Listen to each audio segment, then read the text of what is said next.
되시기를 바랍니다. 이제 우리는 다시금 예수 더 알기 원하네 라는 주제로 돌아와서 예수님의 행적을 따라 말씀을 살펴보고자 하는데요. 오늘 본문은 사실 이 마태복음 4장 1절부터 읽어야 합니다. 10절, 11절은 우리가 시간 관계상 짧게 축약해서 읽은 건데 원래는 1절부터 11절까지가 한 단락의 말씀이죠. 이때에 예수님께서는 공생애를 시작하고자 하는 시점입니다. 예수님께서는 3년 동안 여러 지방을 다니면서 가난한 자들을 도우시고 병든 자들을 고치시며 심지어는 죽은 이도 살리는 놀라운 기적의 행보를 이어가시는데 오늘 본문은 그 여정을 시작하기 직전에 있었던 일을 기록하고 있는 겁니다. 본문에 보면 예수님께서는 광야로 떠나셨는데요. 이 광야라고 하는 것은 문자적으로 물이 없는 땅을 의미합니다. 물은 생명과 직결되기에 광야는 사람이 살 수 없는 땅을 의미하기도 하고요. 성경 안에서 광야는 시련과 연단의 땅으로 묘사되기도 합니다. 이렇게 예수님께서는 사람이 살 수 없는 땅, 시련과 연단의 땅인 광야로 가셔서 무려 40일을 금식하셨습니다. 그렇게 몸과 마음이 지쳐 있을 때에 마귀가 예수님을 찾아와서 시험했습니다. 마치 그리스 로마 신화에 나오는 오이디푸스와 스핑크스 이야기처럼 마귀는 예수님을 3가지 시험으로 질문을 던지는데요. 이때 예수님은 어떤 시험을 당하셨던가? 마귀가 간 시험 첫 번째는 굶주리신 예수님을 이렇게 설득을 하는 겁니다. 배 많이 고프시죠? 눈앞에 굴러다니는 돌을 떡으로 바꿔서 드십시오. 근데 사실 우리가 한글로 번역하다 보니까 떡이지 유대 지방에는 떡을 먹지 않습니다. 빵을 먹죠. 그래서 원래 문자대로라면 이 돌을 가져다가 빵으로 만드십시오 라고 할 수 있겠습니다. 광야에 있는 바위니까 스콘으로 바꿀 수 있겠네요. 요즘으로 치면. 네, 예수님 배고프시죠? 스콘으로 바꿔서 드십시오. 딸기잼 발라 드시면 더 맛있을 겁니다. 이런 시험인 겁니다. 두 번째 시험은 무엇인가? 마귀도 초자연적인 능력이 있어요. 초능력이 있어요. 그래서 순식간에 마태복음에는 거룩한 성 꼭대기라고 나오는데 누가복음에는 예루살렘 성 꼭대기라고 나옵니다. 예루살렘 성 꼭대기 가장 높은 곳으로 갑자기 예수님을 데려가요. 순식간에. 그리고는 뛰어내리라. 죽으라는 이야기가 아닙니다. 당신이 정말 하나님의 아들이시라면 천사가 나타나서 당신을 안전하게 땅으로 내려주지 않겠냐 하는 이야기예요. 한번 뛰어내려 보라 하는 시험입니다. 마지막 3번째는 다시 장소를 옮겨와서 이 광야 어딘지는 모르겠지만 꽤나 높은 산은 언덕에서 천하만국을 보여주며 이게 다 내 건데 나한테 절 한 번만 하십시오. 내가 다 드리겠습니다. 라고 이야기를 하는 겁니다. 자, 이렇게 예수님께서는 마귀에게 3가지 시험을 받으셨는데요. 그런데 우리가 이 본문을 자세히 읽어보면 좀 이상한 장면이 나옵니다. 뭐냐? 오늘 본문의 제목과 같이 예수님께서 광야로 가신 이유가 뭘까 하는 지점인데요. 우리 마태복음 4장 1절 같이 한번 읽어보도록 하겠습니다. 시작. 그때 예수께서 성령에게 이끌리어 마귀에게 시험을 받으러 광야로 가사. 여기에 답이 있어요. 예수님께서 왜 광야로 가셨을까? 본문에 보니까 성령에 이끌려서 마귀에게 시험 받으러 가셨다라고 되어 있습니다. 문자 그대로 나와 있잖아요. 예수님 광야로 왜 가셨어요? 시험 받으러 가셨다. 무언가 이 예수님께서는 광야로 갔을 때 마귀를 만날 줄 아셨던 것 같아요. 그리고 그에게서 시험 받기를 원하셨던 것 같아요. 근데 아까 말씀드렸던 그리스 신화의 이 오이디푸스와 스핑크스 이야기, 낯설게 느껴지시겠지만 그 퀴즈에 대해서는 아실 겁니다. 이 스핑크스가 한 산의 길목을 막고 있는 거예요. 그리고 여기를 지나가는 여행자들이 퀴즈를 3개를 냅니다. 그리고 다 맞춰야 통과시켜주고 틀리면 잡아먹어요. 첫 번째 퀴즈가 유명한데, 아침에는 4발로 걷고 낮에는 2발로 걷고 저녁에는 3발로 걷는 존재는 무엇인가? 사람인 거죠. 태어났을 때 4발로 기고 장성에선 2발로 뛰고 늙어선 지팡이 지어서 3발로 걸으니까.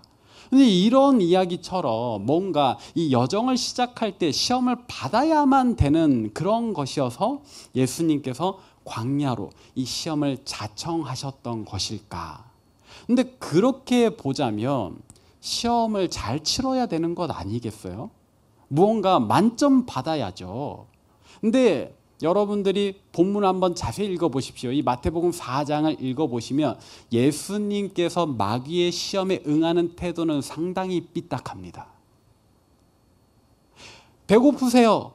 그래서 막 눈앞에, 아마도 예수님 눈앞에 막 환각 같은 게 보였을지도 모르겠어요. 마귀가 그 틈을 파고드는 거죠. 배고프시죠? 이거 빨리 빵으로 만들어서 드셔보십시오. 당신의 굶주림을 채우십시오. 라는 첫 번째 시험은 사실 예수님 그 개인에게만 한정된 시험이 아니에요. 무슨 말인가? 당시에 로마 제국의 압제 아래 많은 유대인들이 가난에 허덕이고 있었습니다. 먹을 게 없었어요. 심지어는 삭개와 같은 동족의 고혈을 빨아먹는 사람들도 있었기 때문에 이 굶주림이라고 하는 것은 예수님만 느끼는 게 아니라 많은 사람들이 공유하고 있던 괴로움이거든요. 이걸 해결할 수 있는 능력을 보이라는 거예요. 그렇게 하면 유대인들이 당신을 따를 겁니다 라는 게 내포되어 있는 거죠. 우리 이것을 어디서 유추할 수 있는가? 오병이어 사건에서 실제로 예수님께서 한 소년이 내놓았던 그 오병, 보리떡 5개와 물고기 2마리로 5,000명이 넘는 사람들을 먹이는 기적을 보이셨을 때 거기 있던 사람들 예수님을 왕으로 추대하려고 했습니다. 실제로 이 가난이라고 하는 것, 배고픔이라고 하는 것들이 이 당시 사람들에게 얼마나 편만한 문제였는가를 보여주는 사건이 오병이어거든요. 마귀는 지금 그런 능력을 보이라는 거예요. 왜? 예수님 당신이 정말로 하나님의 아들로서 이 땅의 진정한 왕으로서 나타나셨다면 그런 능력 보이면 쉽다라는 얘기를 하는 겁니다. 근데 예수님께서 나 능력 있지 지금 바로 쫙 하고 바꾸시지 않고 뭐라고 이야기를 하시냐면 사람이 떡으로만 살 것이 아니요 하나님의 말씀으로 살 것이다. 사실 전 이게 무슨 말인지 잘 모르겠습니다. 우리가 먹어야 살죠. 성경 읽고서 안 먹어도 살 수 있나요? 엄밀히 말하면 예수님의 말씀은, 대답은 빵점짜리예요. 그런데 거침없이 내뱉으시는 예수님, 사실 마귀의 첫 번째 시험을 거절하시는 겁니다. 두 번째 시험, 예루살렘 성 높은 데 가서 뛰어내리라 라고 했는데요, 이 시험도 역시 의도가 있어요. 단순히 한번 뛰어내려 보십시오, 천사가 나타나나 안 나타나나 봅시다 하는 정도가 아니에요. 여러분 당시 예루살렘은요 오늘날 우리 서울, 우리나라의 수도인 서울보다도 더 복잡한 도시예요. 더 많은 사람들이 있었던, 심지어 로마가 파견한 총독까지도 있었던 그런 도시. 거기에서 천사의 수종을 받으면서 하늘에서 내려오는 사람이 있다? 누가 대적할 수 있어요? 거기 누가 반대할 수 있습니까? 예수님께서 죽은 사람을 살리는 기적을 일으켰어도요 바리새인들, 대제사장들, 서기관들은 예수님의 하나님의 아들 되심을 의심했어요? 아니, 거절했어요. 근데 눈앞에서 천사의 수종을 받으면서 하늘에서 내려온다? 이건 거절할 수 없는, 누구도 부인할 수 없는 기적이 되는 거죠. 여러분, 예수님이요 이 땅의 진정한 왕으로서 우리를 구속해내는 방법은 뭐였죠? 십자가 죽음입니다. 그 모진 채찍질과 고통, 끝내 죽어야만 하는 그 괴로움의 길이에요. 근데 마귀는 지금 무슨 이야기를 하고 있냐면 예수님 그렇게 힘들게 하실 필요 없잖아요 라는 얘기를 하고 있는 거예요. 아니 눈앞에서 사람들의 배고픔 해결해 주면 된다니까요. 아니, 예루살렘 성꼭대기에서 뛰어내리면 쉽게 갈 수 있다니까요. 이 얘기를 하는 거예요. 그래서 예수님께서 이 두 번째 시험까지도 삐딱하게 거절을 하시죠. 주 너의 하나님을 시험하지 마라. 뛰어내려 보라는데 시험하지 마라 하시는 거예요. 마지막 세 번째는 아예 직접적으로 마귀도 더 이상 돌려 이야기하지 않는 거예요. 대놓고 이야기를 하는 겁니다. 천하만국을 보여주면서 예수님 당신이 이 사람들 구원하려고 오셨잖아요. 십자가 지지 마세요. 절 한번 하세요. 저한테 절 한번 하시면 제가 그냥 다 드릴게요. 뭐하러 십자가 지십니까? 왜 그런 고통을 당하려고 하시는 겁니까? 쉽게 갑시다 라고 이야기를 하는 겁니다. 그때에 예수님께서는 호통치시는 거죠. 다만 주 너의 하나님을 경배하라. 그를 섬겨라 라고 이야기를 하는 겁니다. 마귀가 내걸었던 세 가지 시험에 어느 것 하나도 예수님께서는 상식적인 대답을 하지 않으세요. 그냥 거절해 버리시는 겁니다. 말씀대로 산다. 시험하지 마라. 다만 하나님을 경배해라. 말도 안 되는 이야기. 마귀 입장에서 참 답답했을 거예요. 뭐가 내가 아라고 이야기를 하면 저쪽에서도 아가 와야 되는데 어가 와야 되는데 그냥 딴소리를 해버리시니까 대화 자체가 통하지 않는다. 그렇게 본다면 이 마태복음 4장 1절이 이야기했던 예수님 광야로 가신 이야기, 시험 받으러 가셨다라는 것은 정답이 아닌 것 같아요. 그러면 예수님 광야로 왜 가셨던 것일까? 다시 생각해 봅시다. 이 마태복음 4장 1절에는 아까 읽었던 것처럼 예수님께서 시험 받으시려고, 시험 당하시려고 광야로 가셨어요. 근데 4장 3절을 여러분들이 보시면 마귀를 뭐라고 설명하나? 시험하는 자라고 이야기를 합니다. 그러니까 조금 둘러서 표현된 건데요. 이 마태복음 4장 1절과 3절을 종합해서 보면 예수님이 광야로 가신 이유는 시험이 목적이 아니라 시험하는 자인 마귀를 만나는 게 목적이었다라는 거예요. 우리의 관심사는 예수님이 어떤 시험을 받으셨나 세계들아 그거는 이거다 이게 아니라 이제는 그건 잊어버리세요. 예수님은 그야말로 마귀를 만나려고 광야로 가셨다라는 겁니다. 마귀를 만나서 뭐 하시려고요? 시험 받으시려고 시험을 이따위로 쳐버리시는데 거절해버리시는데 동문서답해버리시는데 시험이 목적이 아니에요. 마귀를 만나시려고. 마귀를 만나서 뭐 하려고 하셨던가? 이것을 위해서는 우리가 이 영화를 몇 편 떠올릴 필요가 있습니다. 고대 전쟁을 다룬 영화. 근데 제가 사실 최근에 극장을 못 가가지고요. 제 머릿속에 떠오른 영화가 영화 300인데 너무 옛날 영화라 가지고 그래서 좀 최근 게 뭔가 생각해 보니까 트로이. 네, 우리 46기 지체들은 태어나기 전에 개봉한 영화라 가지고 그럼 좀 더 최근 건 뭐가 있을까 그랬더니 아예 현대로 와서 어벤져스. 네, 아무튼 모르셔도 어쩔 수 없습니다. 자, 이 영화들 이야기하는 거는 이 전쟁 전에 일어나는 어떤 사건들이 공통적으로 나와 있기 때문이에요. 영화 300을 보면 아마 영화를 보지는 못하셨어도 This is Sparta 이 대사는 아실 거예요. 여기 보면 이 그리스 연합국의 스파르타라고 하는 나라를 다스리는 왕이 있습니다. 그리고 페르시아 제국의 사절단이 찾아오죠. 그리고 이제 이 왕과 사절단이 대화를 나눠요. 무슨 대화를 나누느냐?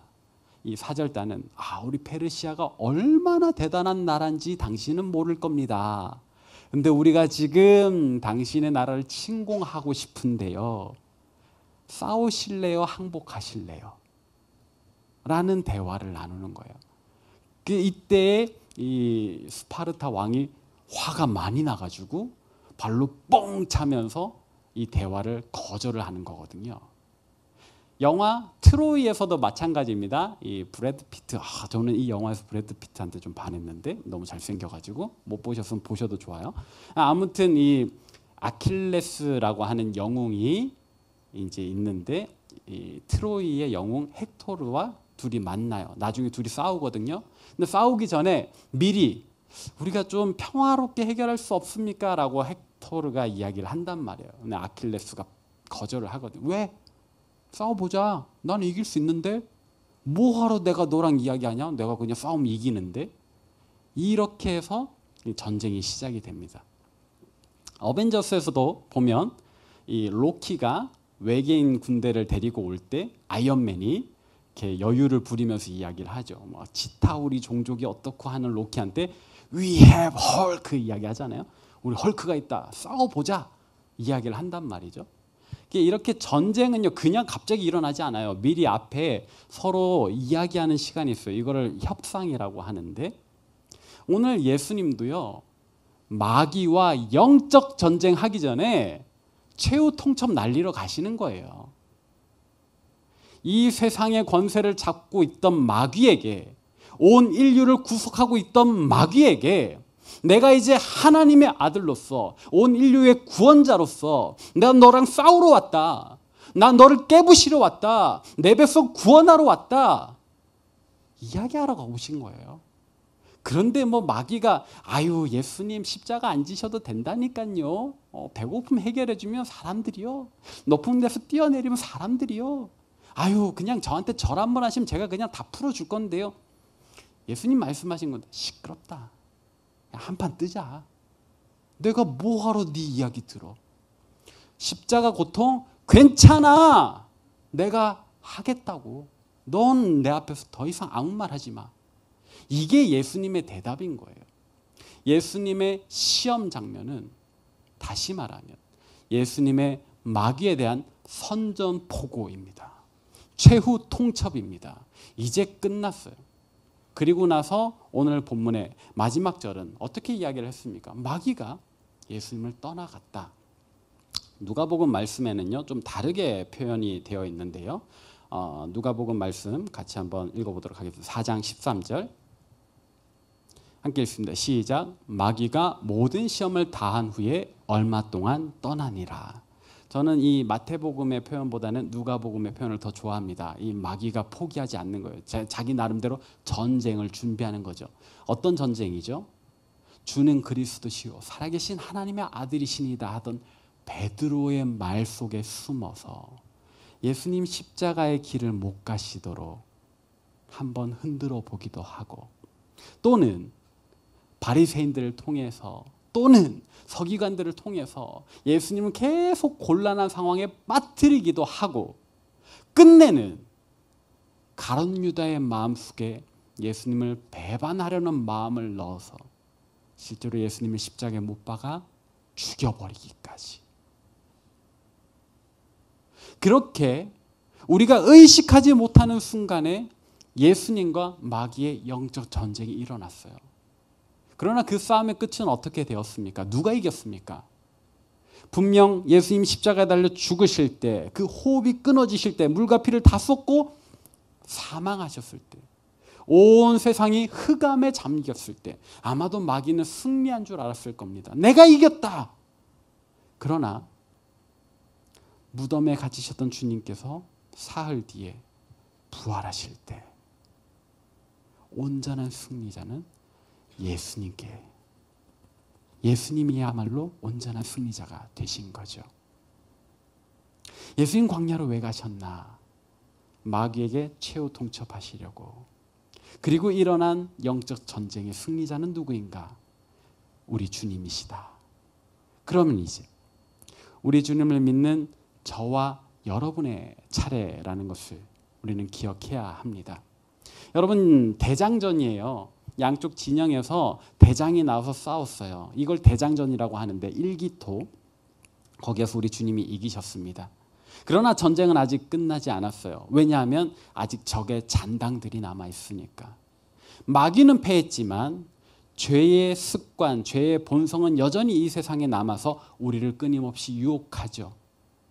이제 우리의 차례입니다. 우리는 그 죄와 싸워 이겨야 합니다. 그런데 여러분 어떻게 하고 계십니까? 우리 주님께서 십자가에 달려 죽으시기까지 마귀와 싸워 이기셨는데 과연 우리는 오늘 우리 삶 속에 침투하는, 우리가 알게 모르게 침투해 오는 그 죄의 공격들과 얼마나 치열하게 싸우고 계십니까? 안타깝게도요, 히브리서 12장 4절은 우리를 이렇게 꾸짖습니다. 함께 읽어보겠습니다. 히브리서 12장 4절 시작. 너희가 죄와 싸우되 아직 피 흘리기까지는 대항하지 아니하고. 우리가 죄와 싸워보기는 하죠. 기도회 할 때, 이렇게 말씀 들을 때, 혹은 수련회 갔을 때 나의 죄를 뉘우쳐보기도 하고 다시는 그렇게 살지 않으리라 한번 결단도 해보고 죄와 싸우기는 해요. 그런데 피 흘리기까지는 대항하지 않는다는 이 히브리서의 꾸짖음 앞에 우리 중 누가 자유롭습니까? 우리 주님은 물과 피를 다 쏟기까지 싸우셨는데 우리는 얼마나 치열하게 싸우고 있습니까? 우리 주님 분명히 우리에게 말씀하셨죠. 누구든지 나를 따르고자 하는 자는 자기 십자가를 지고 나를 따르라고. 결국 우리도 피 흘려야 돼요. 우리도 죽기까지 싸워야 돼요. 그런데 아직 우리가 그래 본 적이 없다라는 거죠. 이번 한 주간, 이번 수련회를 통해서 올 한 해 우리가 그렇게 한번 싸워볼 수 있기를 바랍니다. 그러나 여러분 두려워하지 마세요.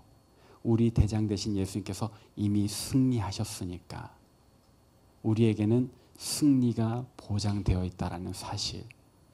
다만 우리가 비겁하게 혹은 게으르고 나태하게 부끄럽게 주님 옆에 설 것인가? 아니면 정말 그 영광된 자리에 주님 저도 이겼습니다. 두 팔 벌려 주님과 얼싸안고 기뻐하며 설 것인가?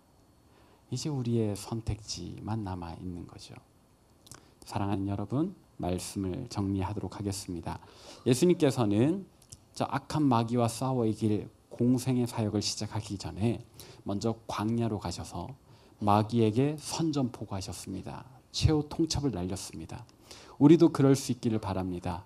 오늘 우리의 삶 속에 비록 우리 눈에 보이진 않지만 악한 마귀를 향하여 죄의 습성을 대하여 나 예수님 따라 살리라 다짐하고 결단함으로 선전포고하고 최후 통첩 날리고 거룩함으로 살아낼 수 있기를 바랍니다. 그러나 그냥 싸울 수는 없어요. 우리에게 무기가 있어야죠. 그 무기는 뭘까요? 하나님께서 세상을 이처럼 사랑하사 독생자를 주셨으니 이는 그를 믿는 자마다 멸망하지 않고 영생을 얻게 하려 함이라. 그 약속의 말씀 붙잡는 겁니다.